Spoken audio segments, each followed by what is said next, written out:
ಮಾಡು ಶಿವ. ನೀನು ನೆನ್ನೆನೂ ಊಟ ಮಾಡಿಲ್ಲ. ಈ ರೀತಿ ಅನ್ನ ಬಿಟ್ಟು ಎಷ್ಟು ದಿನ ಉಪವಾಸ ಇರ್ತೀಯ?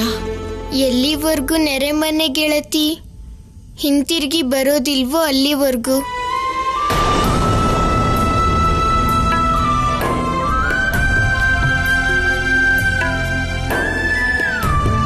ನಾನು ಹೇಳಿದ್ನಲ್ಲ, ಬರ್ತಾರೆ ಅವರು, ಕ್ಷೇಮವಾಗಿ ಬರ್ತಾರೆ. ನಿನಗೆ ನನ್ನ ಮಾತಿನ ಮೇಲೆ ವಿಶ್ವಾಸ ಇಲ್ವಾ? ನನ್ಗಿಂತ ಹೆಚ್ಚಿದೆ ಅಮ್ಮ.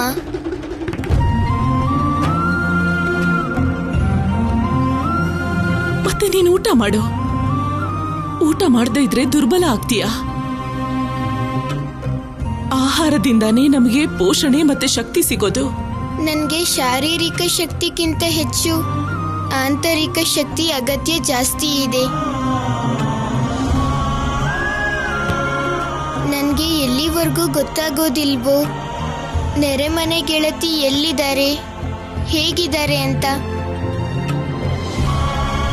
ಅಲ್ಲಿವರೆಗೂ ನನ್ಗೆ ಆಂತರಿಕ ಶಕ್ತಿ ಸಿಗೋದಿಲ್ಲ ಅಮ್ಮ. ನಿನ್ನ ಆಸೆ ಏನು? ನಾನು ನಿನ್ನ ಹಾಗೆ ಊಟ ಬಿಟ್ಬಿಡ್ಲಾ?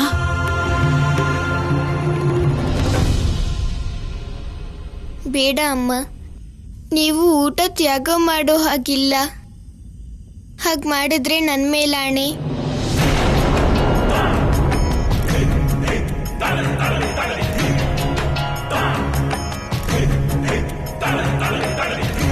ಅವರು ನನ್ನ ಗೆಳತಿ ಅಮ್ಮ.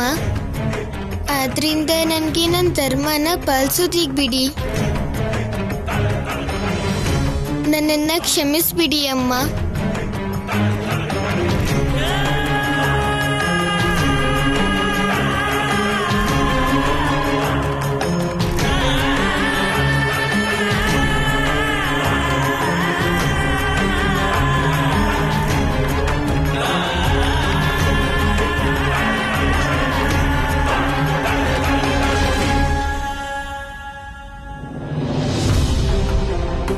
ದೇವಿ ಪಾರ್ವತಿ ಮಾಯ ಆದ್ಮೇಲೆ ನನ್ನ ಶಿವ ಮಾನಸಿಕವಾಗಿ ತುಂಬಾ ನೊಂದಿದ್ದಾನೆ. ಈಗ ಇದಕ್ಕೆ ನಾನೇ ಏನಾದ್ರೂ ಉಪಾಯ ಹುಡುಕ್ಬೇಕು. ದೇವಿ, ಈಗ ಅನ್ನ ನೀರು ಬಿಟ್ಟು ಶಿವ ಮಿತ್ರ ಧರ್ಮ ಪಾಲಿಸೋದಾದ್ರೆ, ನಾನು ಊಟ ಬಿಟ್ಟು ಮಾತೃಧರ್ಮ ನಿಭಾಯಿಸ್ತೀನಿ ಋಷಿವರ್ಯ. ನನ್ನ ಶಿವ ಊಟ ಮಾಡೋವರೆಗೂ ನಾನು ಊಟ ಮಾಡೋದಿಲ್ಲ ಋಷಿವರ್ಯ. ಮರಿಬೇಡಿ ದೇವಿ, ನೀವು ಶಿವನ ಆಣೆಯ ಪಾಶದಲ್ಲಿ ಬಂಧಿಯಾಗಿದ್ದೀರಾ. ನಾನೇನ್ ಮಾಡ್ಲಿ ಋಷಿವರ್ಯ? ಇವರಿಬ್ಬರ ಮಧ್ಯೆ ನಾನು ಸಿಕ್ಕಾಕೊಂಡ್ಬಿಟ್ಟಿದ್ದೀನಿ. ಚಿಂತೆ ಮಾಡಬೇಡಿ ದೇವಿ, ನಾವು ಊಟ ತಗೊಂಡು ಧ್ಯಾನ ಕ್ಷೇತ್ರಕ್ಕೆ ಹೋಗೋಣ. ನಾನು ಸ್ವತಃ ಶಿವನಿಗೆ ಅರ್ಥ ಮಾಡಿಸೋ ಪ್ರಯತ್ನ ಮಾಡ್ತೀನಿ. ಅವನ ಮನಸ್ಸು ಬದಲಾಗಬಹುದು.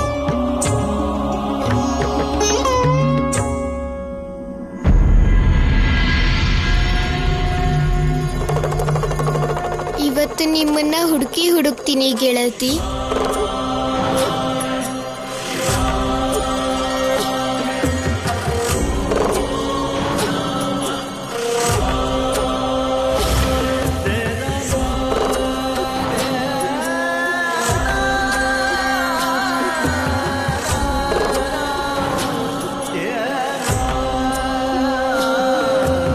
ನಿಲ್ಲಿದೇವಿ, ಬಹುಶಃ ಶಿವ ಬ್ರಹ್ಮಾಂಡ ವೀಕ್ಷಣೆ ಮಾಡ್ತಾ ಇದ್ದಾನೆ ಅನ್ಸತ್ತೆ. ಇಂಥ ಸಮಯದಲ್ಲಿ ಅವನ ಹತ್ರ ಹೋಗೋದು ವಿನಾಶಕಾರಿ ಅನ್ಸುತ್ತೆ ದೇವಿ.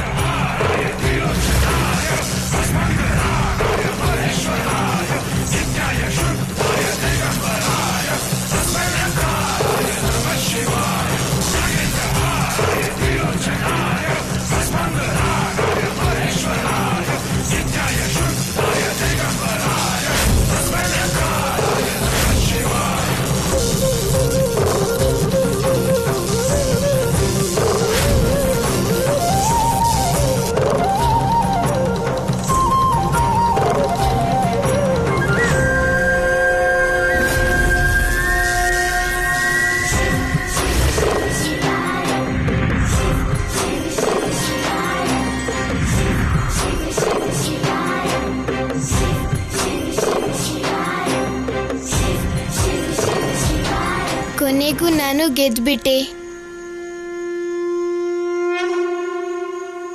ನೆರೆಮನೆ ಗೆಳತಿ ಎಲ್ಲಿದ್ದಾರೆ ಅಂತ ಗೊತ್ತಾಯ್ತು.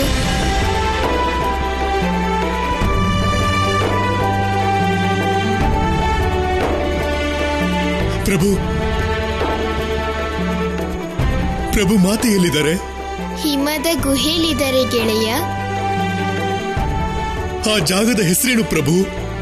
ನನ್ಗೆ ಆ ಜಾಗದ ಹೆಸರು ಏನು ಅಂತ ಗೊತ್ತಿಲ್ಲ ಗೆಳೆಯ. ಆದ್ರೆ ಹಿಮಾಲಯದಲ್ಲೇ ಇದೆ ಅದು. ಆ ಗುಹೆ ದಾರಿ ನನಗೆ ಗೊತ್ತಿದೆ. ನಾನು ಅಲ್ಲಿಗೆ ಹೋಗ್ಬೋದು. ಶಿವ, ಗೊತ್ತಾಯ್ತಲ್ಲ ದೇವಿ ಪಾರ್ವತಿ ಇರೋ ಜಾಗ. ಬಾ, ಈಗ್ಲಾದ್ರೂ ಊಟ ಮಾಡು. ಇಲ್ಲ ಅಮ್ಮ, ನಾನು ನೆರೆಮನೆ ಗೆಳತಿ ಎಲ್ಲಿದ್ದಾರೋ ಅಲ್ಲಿಗೆ ಹೋಗಿ ಬರ್ತೀನಿ. ಅದಾದ್ಮೇಲೆ ತಿನ್ನೋದು. ಈಗ ನಾನು ಅವ್ರ ಹತ್ರ ಹೋಗ್ಬೇಕಾಗತ್ತೆ.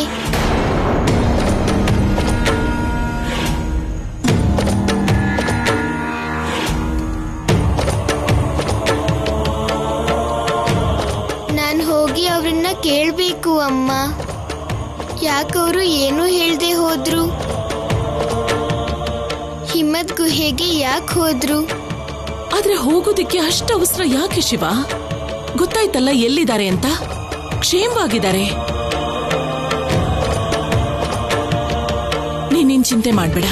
ಮತ್ತೀಗ ಹೋಗೋ ಯೋಚನೆ ಬಿಟ್ಬಿಡು ಶಿವ.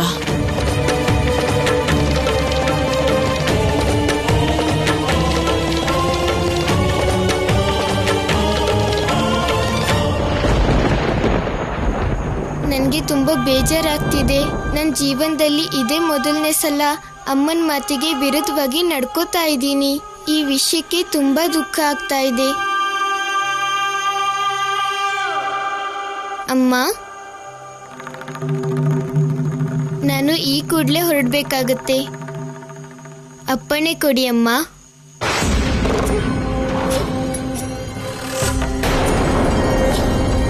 ಇಷ್ಟೊಂದು ಹಠ ಯಾಕೆ ಶಿವ? ನೆರೆಮನೆ ಗೆಳತಿ ಅಲ್ಲಿಂದ ಬೇರೆ ಕಡೆ ಹೋಗ್ಬಹುದು ಅಮ್ಮ. ಅವ್ರ ಸ್ವರ್ಗನ ಎಲ್ಲ ಮರೆತು ತ್ಯಾಗ ಮಾಡಿ ಹೊರಟೋಗ್ತಿದ್ದಾರೆ ಅಮ್ಮ.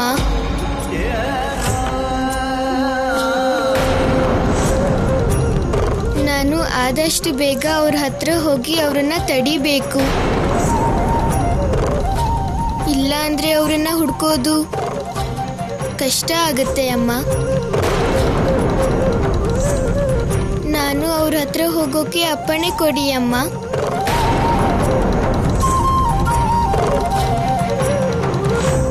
ಆದ್ರೆ ಮಾತೆ ಅಲ್ಲಿಂದ ಎಲ್ಲಿ ಹೋಗಿ ಯೋಚನೆ ಮಾಡ್ತಾ ಇದಾರೆ ಪ್ರಭು? ಅದನ್ನ ಅವರು ವ್ಯಕ್ತಪಡಿಸಿಲ್ಲ ಗೆಳೆಯ. ಹಾಗಾದ್ರೆ ನಾವು ಮಾತೆ ಹತ್ರ ತಕ್ಷಣ ಹೋಗ್ಬೇಕಾಗತ್ತೆ ಪ್ರಭು. ಅಲ್ಲಿಂದ ಅವ್ರು ಎಲ್ಲಾದ್ರೂ ಹೋಗೋದಕ್ಕೂ ಮುಂಚೆ ಅವ್ರನ್ನ ನಾವಿಲ್ಲಿ ಕರ್ಕೊಂಬರ್ಬೇಕಾಗತ್ತೆ ಪ್ರಭು. ಅಮ್ಮ, ಗೆಳೆಯ ನಂದಿ ಸರಿಯಾಗಿ ಹೇಳ್ತಾ ಇದ್ದಾರೆ. ಅವರು ಅಲ್ಲಿಂದ ಹೊರಡೋ ಅಷ್ಟರಲ್ಲಿ ನಾವು ಅವರಿದ್ದಲ್ಲಿ ಹೋಗ್ಲೇಬೇಕು ಅಮ್ಮ.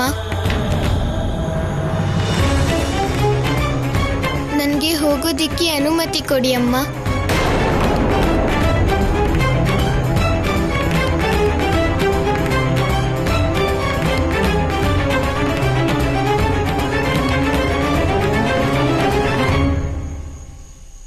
ಸರಿ,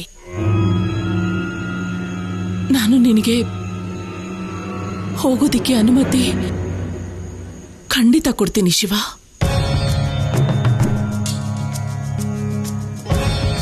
ಹೋಗು. ಆದ್ರೆ ಅದಕ್ಕೂ ಮುಂಚೆ ನೀನು ನನಗೊಂದು ಮಾತು ಕೊಡ್ಬೇಕು.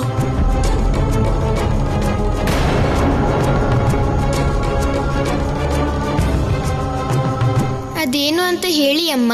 ದೇವಿ ಪಾರ್ವತಿ ಸಿಕ್ಕದ್ಮೇಲೆ ನೀನು ನೇರವಾಗಿ ನನ್ನ ಹತ್ರನೇ ಬರಬೇಕು. ಅವ್ರ ಜೊತೆ ಬೇರೆಲ್ಲೂ ಹೋಗ್ಬಾರ್ದು. ನಾನ್ ನಿಮ್ಗೆ ಮಾತು ಕೊಡ್ತೀನಿ ಅಮ್ಮ. ನೆರೆಮನೆ ಗೆಳತಿ ಸಿಕ್ಕದ್ಮೇಲೆ ನೇರವಾಗಿ ನಿಮ್ಮ ಹತ್ರ ಬರ್ತೀನಿ.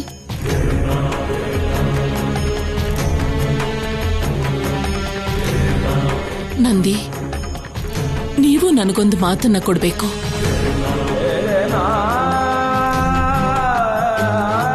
ನೀವು ನನ್ನ ಶಿವನ್ನ ಹಿಮ ತುಂಬಿರೋ ಆ ಗುಹೆಗೆ ಕೈಲಾಸ ದಾರಿಲಿ ಕರ್ಕೊಂಡು ಹೋಗ್ಬಾರ್ದು ಮತ್ತು ದೇವಿ ಪಾರ್ವತಿ ಸಿಕ್ಕದ್ಮೇಲೆ ಇವರನ್ನ ನನ್ನ ಹತ್ರನೇ ಕರ್ಕೊಂಡು ಬನ್ನಿ.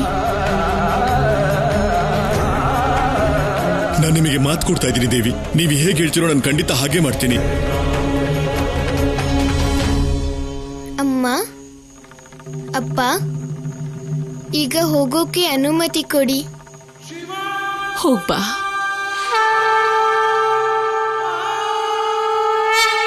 ಹೋಗೋಣ್ವಾ ಗೆಳೆಯ? ಹಾ ಪ್ರಭು.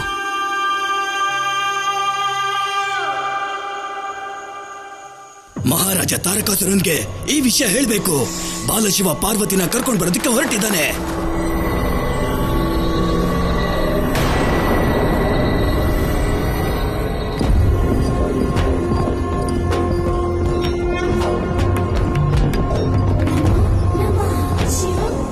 ಗೆಳೆಯ, ಈ ದಿಕ್ಕಲ್ಲಿ ಹೋಗಿ.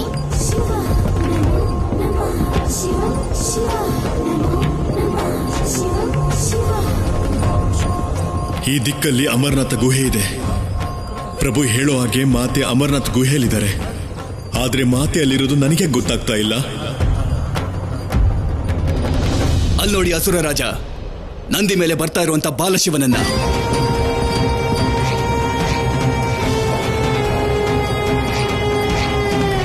ಇದರ ಅರ್ಥ ನಿಜವಾಗ್ಲೂ ಬಾಲಶಿವ ಪಾರ್ವತಿನ ಹುಡ್ಕೊಂಡು ಹೋಗಿದ್ದಾನೆ. ಹಾ ಅಸುರ ರಾಜ, ನಿಮ್ಮ ಸೇವಕ ತೋತಾಸುರ ಯಾವತ್ತೂ ಸುಳ್ಳು ಮಾಹಿತಿ ನೀಡಲ್ಲ. ನಾವೀಗ ಆ ಬಾಲಶಿವನ್ನ ಪಾರ್ವತಿ ಹತ್ರ ಹೋಗೋದಕ್ಕೆ ಬಿಡಬಾರದು. ಮಾಯೆಯಲ್ಲಿ ಕಣ್ತಪ್ಪಿಸ್ಬೇಕು. ಆಗ ಇವನು ಹೋಗೋಷ್ಟರಲ್ಲಿ ಪಾರ್ವತಿ ಬೇರೆ ಕಡೆ ಹೋಗ್ಬೇಕು, ಅಜ್ಞಾತವಾಸಕ್ಕೆ ಹೋಗ್ಬೇಕು. ಆಗ ನನ್ನ ಅಮರತ್ವ ಸುರಕ್ಷಿತವಾಗಿರುತ್ತೆ. ಇದೇ ನನ್ನ ಗುರಿ. ಈಗ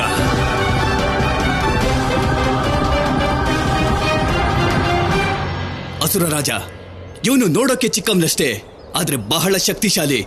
ಇವನನ್ನ ತಡೆಯೋದಿಕ್ಕೆ ನೀವು ಸೈನ್ಯ ಜೊತೆ ಬರಬೇಕಿತ್ತು. ಸುಮ್ನಿರು ಮೂರ್ಖ. ಇರುವೆನ ಕೊಲ್ಲೋದಕ್ಕೆ ಇಡೀ ಪರ್ವತದ ಅವಶ್ಯಕತೆ ಇರೋದಿಲ್ಲ. ಕೇವಲ ಒಂದು ಬೆರಳಲ್ಲಿ ಹೊಸ್ಕಿದ್ರೆ ಸಾಕಾಗತ್ತೆ. ಆ ಬಾಲಶಿವನ ಕೊಲ್ಲೋದು ಬೇಕಾಗಿಲ್ಲ ನನಗೆ. ಭ್ರಮೆ ಹುಟ್ಟಿಸ್ಬೇಕು ಅಷ್ಟೇ. ಆಯ್ತು ಅಸುರ ರಾಜ, ಆದ್ರೆ ಅವನನ್ನ ತಡೆಯೋದು ಹೇಗೆ? ನೀನು ಬಾಯಿ ಮುಚ್ಚು. ಹೀಗೆ ನೋಡ್ತಾ ಇರು. ನಿನ್ನ ಕಣ್ಣು ತೆಗೆದು ನೋಡ್ತಾ ಇರು.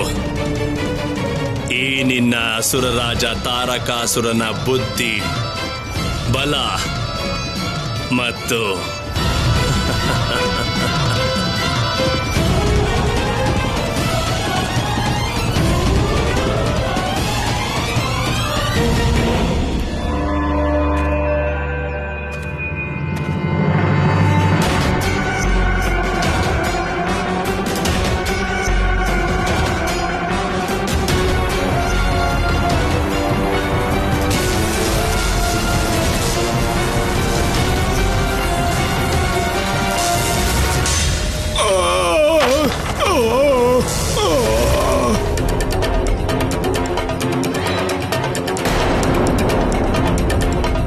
ಮರ ಕಡಿಯೋ ಮುದುಕನಿಗೆ ಗಾಯ ಮಾಡಿದ್ರಿ ಮಹಾರಾಜ.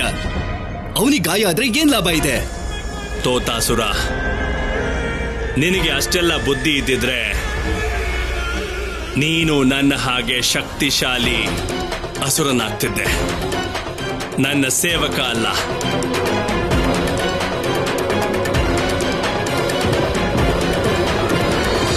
ಅಸುರ ರಾಜ, ಈ ಬಾಲಶಿವ ಈ ಮುದುಕನ್ಗೆ ಸಹಾಯ ಮಾಡೋದಕ್ಕೆ, ತನ್ನ ಗುರಿ ತಲುಪೋದಕ್ಕೆ ಯಾವ ಕಾರಣಕ್ಕೂ ಮರೆಯೋದಿಲ್ಲ. ಅವನು ಗುಣ ಆಗೋವರೆಗೂ ಇಲ್ಲೇ ಇರ್ತಾನ.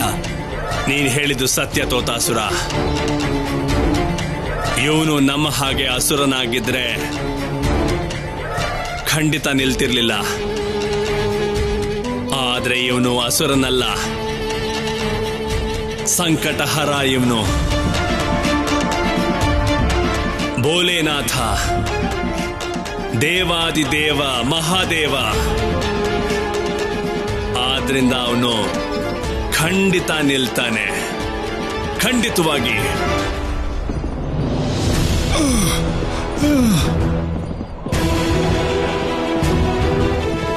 ನಿಲ್ಲಿ ಗೆಳೆಯ.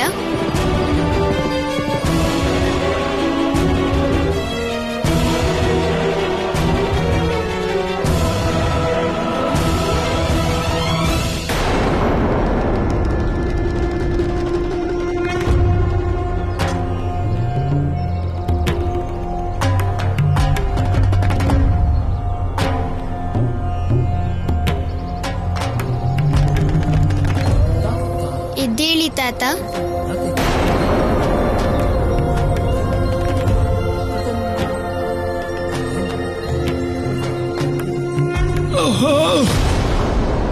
ಇಲ್ಲ, ಎದಳಕ್ಕಾಗ್ತಿಲ್ಲ ಮಗು. ನಾನು ದಿನ ಕಟ್ಗೆ ತಗೊಂಡು ಬರ್ತೀನಿ, ಆದ್ರೆ ಇವತ್ತು ಅದು ಹೇಗ್ ಬಿದ್ನೋ. ಈಗ ನಾನು ಮನೆಗೆ ಹೇಗ್ ಹೋಗೋದೋ ಗೊತ್ತಿಲ್ಲ. ನೀವೇನು ಚಿಂತೆ ಮಾಡಬೇಡಿ, ನಾವು ನಿಮ್ಮನ್ನ ನಿಮ್ಮ ಮನೆಗೆ ಬಿಡ್ತೀವಿ. ಆದ್ರೆ ಪ್ರಭು,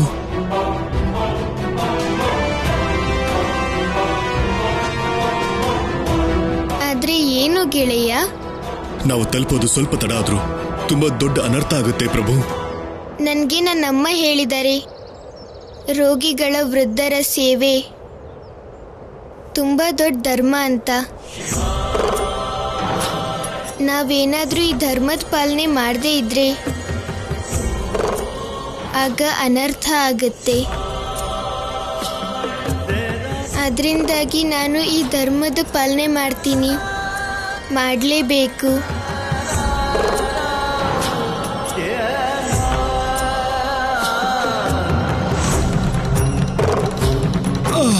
ಬನ್ನಿ ತಾತ, ನಿಮ್ಮನ್ನ ನಾವು ಮನೆಗೆ ತಲುಪಿಸ್ತೀವಿ.